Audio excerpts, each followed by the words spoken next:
Hey, good afternoon, everybody. I'm Wes Anderson, Community Relations Director here at Southern Hancock. This is my good friend, Brian Dinwiddie, Community Curriculum Coordinator here at Southern Hancock.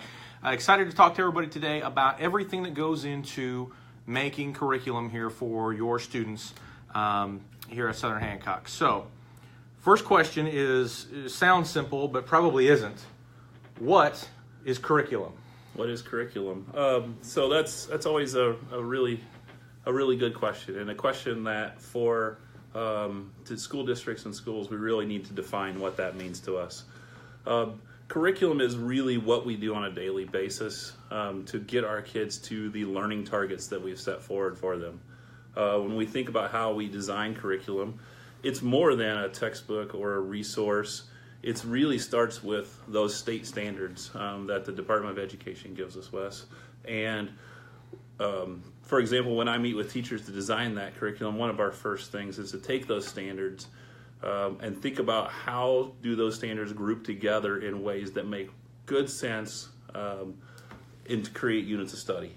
And so after we have put those standards into those groupings, then we create what we call know, understand, and do statements. What is it that students should know at the end of this unit? What should they understand? And what should they be able to do?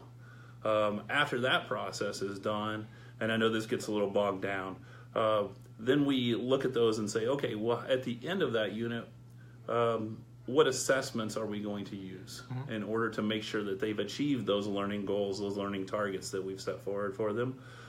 After those pieces are in place, then we dig into resources. Is it a textbook? Is it an online resource? What are the tools and resources that are needed to achieve those goals? Okay. Once again, if you're just joining us, I'm Wes Anderson, Community Relations Director. You know, old big head here. That's Brian Dinwiddie, our Curriculum Coordinator. Happy to be with you this afternoon. Keeping an eye on your comments over here. If you have any questions, feel free to shoot those in, and we'll try to get to them as best we can. So we've kind of talked about the basic structure of curriculum. Give me a little bit of your background in curriculum before you came here as a curriculum coordinator. So at I think it's 22 years now of education experience. I was a teacher for 17 of those, working both, all the time at the elementary level. Spent 9 years working with regular ed students, and then I spent the last 8 years working primarily with high ability students or gifted and talented students. During that time, got my master's degree with a concentration in curriculum design, looking at the work of Wiggins and McTighe, which is really understanding by design, kind of backwards planning. Start with what those standards and assessments are, and then driving back from there. Got the opportunity in both the regular ed and in gifted ed to design curriculums for the students that I worked with, and to kind of have carried that on. After that, I was an instructional coach working in 4 different elementary schools, helping teachers really, again, design curriculum, but then implement it into their classroom in the best way possible. Okay, so kind of walk me through what goes into curriculum design in terms of, we have assessments and we have, know, see, do, right? Is that what you said? No, understand, and do. No, understand. I was close. I was real close. Walk me through then how we take that and we design, say, a specific subject curriculum from there. So as I mentioned before, that really starts with those standards, and it means bringing teachers in, the teachers that know those standards, and they know the kids, the students that they work with. I apologize for saying kids. It's just kind of my go-to term there, because they're always kids, whether they're 18 or not. We bring those teachers in. They really do that work. I help facilitate that work. Members of our curriculum team do that as well. But they look at those standards. They develop those knows, understands, and do's. They create those assessments. They go out, they either locate, create resources that are going to help get those end goals there. They will ultimately create a scope and sequence. What does the year look like, or semester? What's kind of that pathway that kids are going to go down? Now, kind of explain scope and sequence to me a little bit. So the scope and sequence would be kind of, when we think about our curricular units, what order are we going to teach those in, and about how long during the school year, how many weeks, how many days are those going to last? So, and that varies. So if I'm talking to different teachers, we may see 6 or 8 units in a content area over the course of a school year. Others may look at 3 or 4 of those. It just depends on what their standards are and how well do they work together on the creation of those units. Okay, and kind of talk to me about how something like professional development fits into that picture in terms of, for those who don't know, professional development is kind of how we work with our teachers in terms of, improving teaching skills and finding new technologies and things like that. So kind of walk me through how that fits into what you're doing. Yeah, so as we're creating that curriculum, as we're having those conversations, some of the needs that teachers have come out, and we see what those needs are, and then they're very good about providing that feedback to say, we need to work in this area. Here's something in the standards that we're a little shaky on. Here's something that we feel very strongly about. And as we identify those pieces and we talk about the kids that are in those classrooms or in those courses, what are the needs of those students? And so from a lot of those really organic conversations, we're able to do that. We also look at the data pieces as well. So as teachers are given assessments, we have our statewide assessments. We also have the common formative assessments. Those are the assessments that teachers are building within their own classrooms or within their own departments, just to kind of check and make sure that mastery is happening. So monitoring the student success. We pull that data and we make some professional learning decisions off of that as well. So I think kind of the point, and the longer I've talked to you about this, and I think the point that was evident to me pretty quickly is there's a lot more to curriculum than just the courses we offer. There's a lot more that goes into it than we're going to offer these math classes, these science classes, these arts classes. There's a lot of fine-tuning and honing in what we're teaching and how we're teaching it. Would you agree with that? I would. We have to determine what it is our students need, right? And what is it that is we're preparing these students to go out into the world in which they will live. What are their needs? What's out there? How's that going to be different than maybe what we came out into? But how can we set them up for success? And so we have to make those choices as far as our curriculum and as far as course selection and things like that as well. So we had a lot of the questions that I received about curriculum, or just that, are about how we decide what courses we pick, how we decide what's best for our students, and why we pick subject X over subject Y, or why don't we do more with subject Z. Walk me through kind of that deciding process in terms of, weighing out this we need, this we don't need, this we wish we could do but we can't do. Can you walk me through that process a little bit? Sure. There are several factors in those decisions that we make. I think the first one comes from kind of our leadership at the Department of Education and our legislators, with the legislation that comes to us and the requirements that we have there. If you're not familiar right now, they've kind of revised the pathway for graduation, and so we're kind of sorting through that to see what does the DOE, the Department of Education, and the legislators expect all of our students to be able to do. And so we have to look at that kind of scope and say, what can we offer that's going to help students be prepared for that graduation pathway or the pathway that they choose. We also have to look at things like staffing and the logistical pieces, our buildings, what can we support as far as finances as well. Where's the money come from to be able to offer? Are there things that we would love to offer to all kids and meet their needs? Absolutely. But where can we do that within our resources as a school district? So, I'll specifically speak. A number of comments that I received from you guys were about foreign language. Wish we had more opportunities, wish we had more options, wish we could do this starting younger. And I'll say this, and I'll speak personally, but also kind of speak for the district here, and you can chime in if you want. I think we wish for that too. That would be great. We would love to offer as wide and varying and diverse of a curriculum as we can over any number of subjects, not just foreign language, but that's the one that was kind of on the front of everybody's mind. And you kind of hit on it, that funding matters. And, it is expensive to add to your curriculum when you need a certain teacher to teach that curriculum. Right. It's a little bit different to add a science class when you have a science teacher. It's a little, or something to that effect. I'll also note that I think what kind of gets missed in how school finance works in Indiana is your funding is tied to your enrollment. The smaller your enrollment, the less money you get. That's correct. Right? That is correct. So the higher your enrollment, that means more kids in your chairs, means more money you get, and the more offerings you can make. Right. So in terms of that, obviously we're a growing community. That's great. That's awesome. Our schools are getting bigger.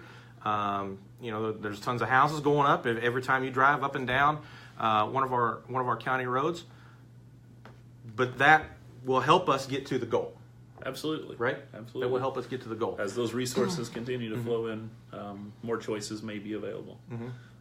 I'll also mention this. One of the things that we kind of do in terms of seeking feedback is kind of starting to introduce some specific curriculum things in some ways. And this is a good opportunity to talk about our summer enrichment camps. Enrollment's open. If you need that link, if you scroll down about 2 or 3 posts here on our Facebook page, I did post another link to summer enrichment there. Speaking specifically of foreign language, there's camps on a wide variety of subjects, but one of our camps is a Spanish is Fun camp, which is specifically tailored to introducing our elementary kids to Spanish.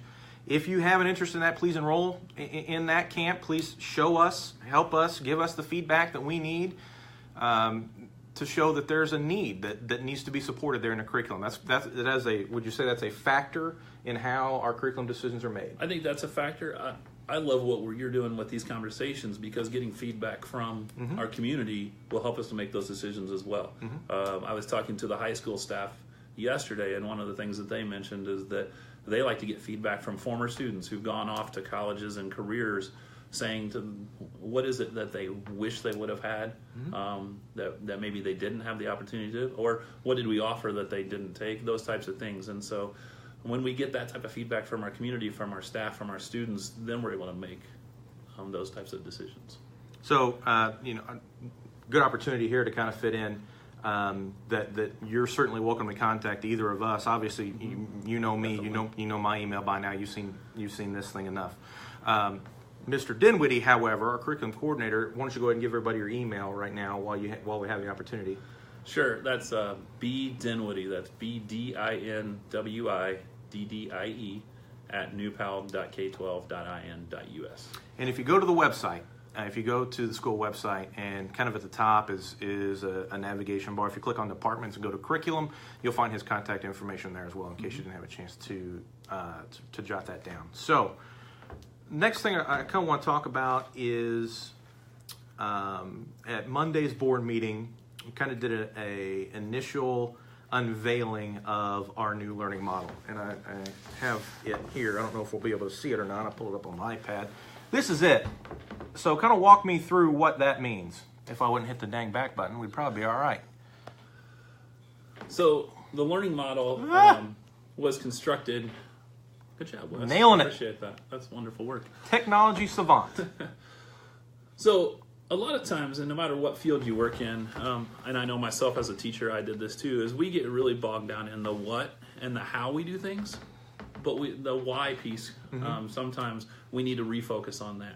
And so over the last year, we really started working and thinking about what is it that we want to do that's going to set our students up to be as successful as they can. And so we asked those questions at first. And from that, then we started making decisions about how can we design something that will continue to help us to refocus on that.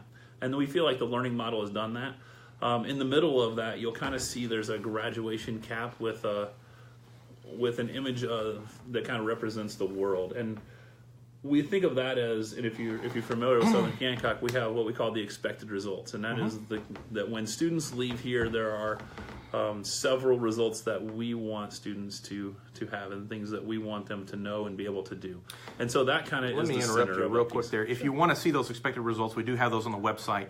Go to the website, and then on that same navigation bar, that second tab is why Southern Hancock Schools. There's mission, vision, expected results. So the expected results that he's talking about, you can find those, and if you want to follow along right now, you can do that. Sorry, go ahead. So I apologize. When I say we, what I mean by that is we surveyed students, we surveyed staff members, we administrators, even some community members to say, what is it that Southern Hancock, what does it mean to be New Pal proud? What does Southern Hancock mean to you? And so anytime we get that feedback, that kind of goes into our bank, and we use that information to create this learning model. That learning model also becomes then a filter to say, as we're thinking about programming decisions, as we're thinking about resources that we use, we want to make sure that it runs through there. Does it match what we believe and what's within this learning model? So that's kind of the role the learning model will play moving forward. At this point, we have that in place. We're sharing that out. Obviously, we shared it at the board meeting last week, sharing it with you today, and going out to the rest of our staff in the next few weeks. So I don't want to spend too much time on this because I've got a lot of other things I want to cover, but kind of walk me through. I'll show this again. It actually may be backwards for you now that I think about it, if you're watching this on your screen. Kind of walk me through, it looks like it is backwards. Walk me through what the terms here kind of on the outside are and then the 6 on the inside. Yeah, so obviously you see the schools all listed around the outside. And we made this round because it really truly is circular in the way that it works. In that next inner circle, you'll see the words connected, innovative, and authentic, because we truly believe that that is the type of education that we want to provide for our students. We feel that if they're connected, innovative, and having authentic learning experiences, that's going to make them ready for the real world. You know, that term college and career ready that has been so prominent out there in our society. Within that, though, we wanted to say, okay, what does that mean? So that's where the words like relevant and forward-thinking and growth-focused come in, to really specify that. And even farther than that, we'll continue to dig down, and maybe some point I can come back and we can share what those look-fors are, what's actually going into a classroom that fits into one or more of those categories. So still very early in the rollout on this. In fact, it really hasn't been rolled out. It literally went to the board on Monday, and then from there we'll start to introduce this to teachers and staff and start talking about those things. Kind of walk me through what the timeline is for, how do we take this and then do hands-on student instruction with it? I think a lot of these things are already going on. We have examples of those within our classrooms today. We have incredible teachers that are doing incredible things that fit into these categories. And a lot of this was inspired by some of those things that we see within our teachers. One of the pieces that we're going to do after we unveil this to teachers is say, what are your needs within this learning model? And then continue to put those professional learning, professional development pieces in place for our teachers so that we see more of that within our classrooms. Really just kind of using this as that guide, as that model, as that area, that focus piece. Okay, once again, let me just kind of reset this here. I'm Wes Anderson, Community Relations Director, Brian Dinwiddie, Curriculum Coordinator. We're kind of talking about everything that goes into how we form curriculum, how we instruct curriculum, all things like that. So any questions you have, I've got still quite a few from parents that I want to get to, but if you have any specifically, please drop those in the comments below. If you're not comfortable with that, you can send me an email, send him an email, and we'll take care of you as best we can. One thing I meant to talk about in curriculum offerings that I forgot was computer science. Yes. So we've had a few questions. You may not know. Now, going into next year, this will be new Indiana law, that there are a number of additional things that have to be done in terms of computer science. So first, kind of walk me through those. That's one. Two, tell me, what kind of changes we're going to have to make. And three, how drastic those changes will be. So, as we mentioned earlier, one of those things that really drives our curriculum decision-making is legislation. And so, as Wes mentioned, legislators came in and said, and we do see that as being important, that computer science is going to be a requirement. And you mentioned how are we going to roll out, when are we going to roll that out? We already had plans to do that. And next year we're going to offer a computer science course at the high school. And we have a lot of interest. And it didn't come necessarily from the legislation. We heard whispers that could be a possibility, but a lot of it came from former students, current students who have that interest. And so now we have staff that's able to provide that opportunity. We're going to put that in place for next year. What did I forget in your questions there, Wes? I apologize. What kind of things are we already doing Right. in terms of computer science, particularly K-8 would be my question, because I believe there are some language in that particular bill about what needs to happen K-8. So kind of walk me through what happens K-8 and where we're going from here. Right. There's several things going on. Last year, our media specialists in each building worked together, collaborated on creating a media science curriculum, and that would include those types of things like coding, like keyboarding, those types of skills that students would need. And so they developed that over the course of last year. We have our elementary schools right now are looking at ways of bringing some innovative practices in, and those innovative practices would also include coding, computer science, technology, just really anything that would be under that umbrella of innovation, and they're putting those into place for next year as well. We have lots of innovative practices that are going on at the middle school. We don't have a computer science class, but we have some technology class and a lot of modules that are being completed by students that are helping them to be at the place they need to be when they enter that computer science course at the high school. I want to get to a few parent questions here before we get to high ability, which I know is an important thing, and there are parents that have a lot of high ability questions. So I want to make sure that I have plenty of time allotted to talk high ability with you. So I want to kind of get to a couple of these parent questions that I had. So the first question is, how does curriculum include education and guidance on things like diversity and culture? So kind of walk me through. I think when I look at the learning model, I see some of those things in there. So kind of walk me through that, how that learning model is going to push us in that direction. Yeah, definitely.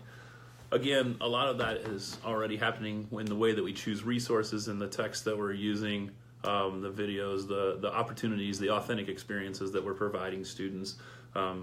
Technology allows us a lot of opportunities to connect in places of the world that maybe we weren't able to do, I know in my school career.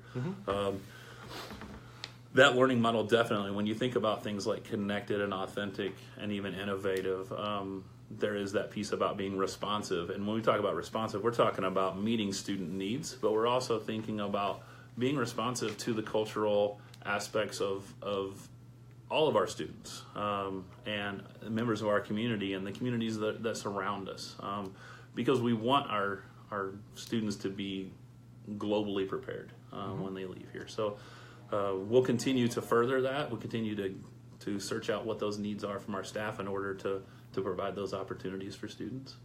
Okay. Here's an e-learning question. Okay. So what is the process that you use? You talked about curriculum specifically, how you identify new curriculum tools and things like that. But when it applies to e-learning, walk me through some of your process in terms of how we create and find these resources for e-learning. It's a very very interesting process. Chris Young is our strategic learning coordinator, which in common terms means that he really leads kind of that tech integration piece for the district. And so Chris is always out there, and Chris is known all over the state and even in surrounding, all over through the Midwest, looking for those tools and talking to his network. And he comes back and shares those with teachers. We have teachers who are constantly going out and finding things, and we're bringing those in as well. But then there has to be an evaluation process. So what is it about that tool that we like? Does it fit within that learning model? Is it the appropriate tool for what we're trying to achieve with those know, understand, and do statements that we talked about earlier? And evaluating, there's always the cost of those. Where does that fit in? How feasible is that? Is that the right tool for what we're trying to accomplish? Are those tools being utilized by our teachers? Do they feel comfortable with them? It's not something we want to get their input as well. And so we're constantly doing that evaluation process of current tools, but also looking at what tools are out there that could help us to meet those needs. This may also be more of a Chris question, but I'm going to propose it to you as well. What in our curriculum? Let me start my question over, I guess. How important in our curriculum is preparing our students for today's digital world? That goes hand in hand with e-learning, I think, a little bit. And we can talk about, being one-to-one and every student has a device and things like that. But in terms of pure curriculum, what priority do you put on, old-fashioned textbooks and taking notes on the board versus, using some of these new technologies to try to get our kids ready to walk out in the 21st century world? Okay. Is that a good question? It is. Okay. I'm going to try, and Chris, if I'm if I mess this up, Chris, you can definitely comment. But I've heard Chris say on many occasions, if technology is not the tool to accomplish the task, then don't use it. Right? Technology is only as good as what you do with it, and so we have these digital tools. We have devices for most, if not all, of our students, and they have that opportunity to use those. I think they also provide an opportunity for choice. So if you have that digital option to use, or you have that paper and pencil. And so a lot of our teachers, we have fantastic teachers who allow that type of choice within their classroom to use whatever tools it is that they have to accomplish the goal. Would you say that those decisions are more at the teacher level and less at the district level? Oh, I would hope they are. Okay. I hope that teachers feel and students feel that way as well. Definitely, we want them to achieve the goal, whatever it takes to accomplish meeting those standards, to meeting those no underdue statements, no understands and do's. That's what we want to happen. How we get to that, we really trust our teachers in that ability. Okay, I think I've covered a majority of the parent questions that I fielded. Like I said, a majority of those were about foreign language, and if you're just joining us, if you go back about 10 minutes, when we're done with the video, if you go back about 10 minutes, we had a long conversation about foreign language offerings and curriculum. So I want to get now to high ability. So I want to talk briefly about the identification process, and then let's talk about specific curricular offerings. So walk me through high ability identification. Yeah. So for those of you who don't know, I also serve as the district's high ability coordinator. And so if you have questions about high ability, please send those my way. Wes mentioned the website earlier. On that curriculum page, there is a link to the high ability program, and we just updated that 2-3 weeks ago. And so all of our current information is there. We used a committee of parents, students, community members, administrators, and teachers last year to kind of revise that manual, and then the program manual is attached there as well. Within that, you'll find the identification process. Last year, when I came on board here, we had an audit done of our program the year before that, previous year, and one of the things that came out of there is to revise our high ability identification process to make sure that we were identifying the right students. So we did a lot of research. We went out and looked at what do the national organizations say. We went to a workshop with some state high ability consultants from Ball State University, and they provided us kind of some feedback. We looked around at area districts to say, what are you doing as far as identifying your high ability students? We took all that information, input from all those pieces, and said, okay, so what does that look like in Southern Hancock? Because we are not everybody else. We want it to say Southern Hancock. And so it is our ID process. We use multiple measures. We're required by the state, by state code to do that. And so we use an achievement measure with our NWEA assessments, and then we also use a cognitive abilities test, which we like to think of that as showing potential to learn, not necessarily always that achievement piece, but there's also the potential piece within a student.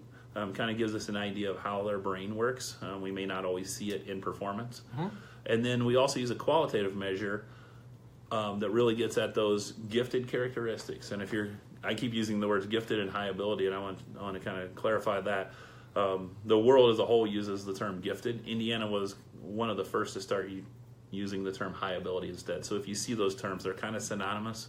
And so we use that third measure, and then we take those and we have a set of criteria, and those are outlined in that manual on the website, of what would then qualify a student. Currently, we identify in grades K, 2, and 6. Because we're making a transition this year, we're also going to look at our 4th and 5th graders, because we want everybody K-7 to kind of be on the same identification procedure. And we're in the middle of that process now, and that'll be done by the end of the year to identify those students. So how then, because I think in my limited high ability research, I'm a comm major, you're the smart guy. How do we instruct high ability in our classes? So at the elementary level, we use a total school cluster model is a variation on that work. That work has been around for 40 plus years. It's the work of Joe Renzulli and his his group through the University of Connecticut, and they've done a lot of research there about how strong that is. And so what that cluster model means is that we take those students within a building who are identified as high ability, and we, quote, cluster them. And normally we're looking at, by the model, you want to look somewhere between 6 and 10 kids in a classroom. So they're with their peers, their intellectual peers, their high ability, their gifted peers. And so they have those social interactions as well, because we know how important that is. And so those students are put into a classroom. The teachers that are teaching those high ability cluster classrooms are getting some professional development. We're bringing in outside consultants. We have a couple of those teachers who have their actual high ability license from the state of Indiana. We also have developed an online certification course for our teachers, which is, I'm also licensed, and I will tell you that I believe our certification course rivals the education that I got in my high ability certification course through Purdue. So they're offered those opportunities. Those students are in those classrooms. The curriculum within those classrooms has pieces that are identified for high ability students. To kind of give that and summarize what happens there is we have some pieces in place that we've worked with those teams, and those teachers have come together to say, okay, let's do a little bit of pre-assessment to see what it is within this unit that we described earlier the students already know. And then what alternative activities do we have? Do we have things that students can do, not just on their own, but also to have conversations with teachers? And because we know that I don't want high ability students to be by themselves all day doing something on their own. We know that they need that instruction as well. And so the teachers will go and provide that instruction during the day as well. But they are in classrooms with students that are not considered high ability. But I think it's interesting to point out too that you could be a high ability student and even a high achieving student, and there are still gaps within your knowledge, your skills. And so it's nice for those students to not always be expected to perform at the highest levels, because if we take math, for example, geometry may be a real strength of mine. But data analysis may not be. Mm-hmm. And so it's kind of nice to be able to float within those pieces in a classroom setting. And our teachers do an outstanding job of finding those resources. We help them to do that as well, and to target that instruction at what students need. So, if you don't mind my asking, kind of talk me through some other ways that high ability is done and why you believe in this particular model the way that you do. Is that a fair question to ask? Yeah, I think there are several of those models out there, and there are districts and schools that are doing different things. Mm-hmm. There are places where they have have all of their high ability students into a self-contained classroom. When we're talking about the number of students that are truly high ability in our district, do we have the numbers to do that? Not at this point. As we continue, you mentioned earlier, mm-hmm. growth. If growth happens and we have more of those students, then that's something that we can look into doing.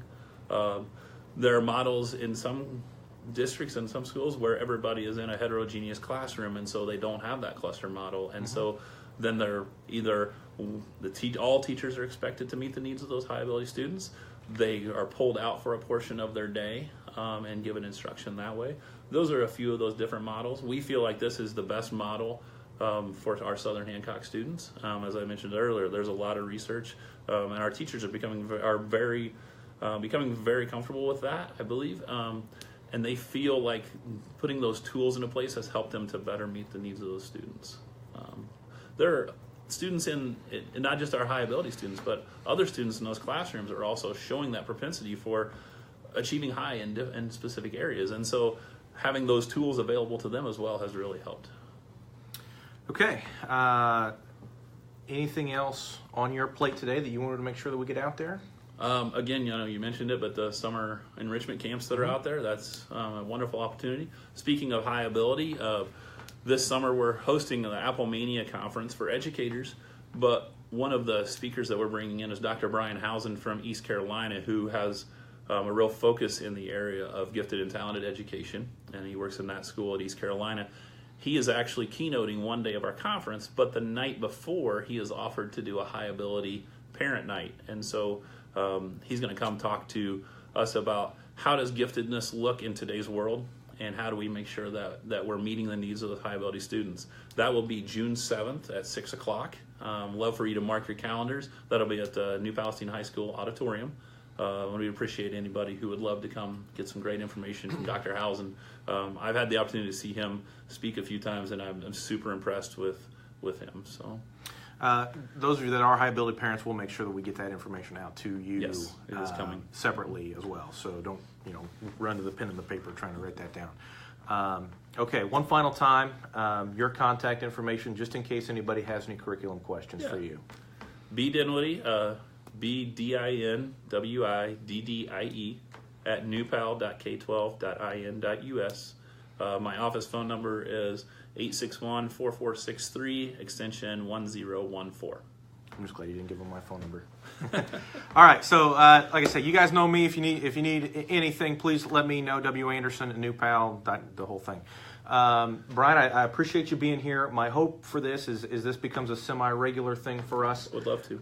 We can sit down and talk about how our curriculum changes, over the course of a year, and what direction we're heading. I think it's really great for you guys to be able to ask us questions like we talked about, provide your feedback, and we can kind of work together cohesively to form a curriculum that our parents believe in, our students believe in, our teachers believe in, and our administrators believe in. I think I think that's a goal. That parent piece, for me as a communications and community relations director, I think that parent piece is huge, and I want to say personally thank you for being willing to do this, so we can kind of work that parent piece in and be a little bit more transparent about what we're doing. And I appreciate all you guys for watching as well, Mr. Dinwiddie. Appreciate it a great deal. Thanks a lot, Les. Hey, thank you guys for watching. Again, even after the video is over, if you have any questions, put them in the comments, shoot me an email. Happy to help however you can. You guys have a great Thursday. Thanks.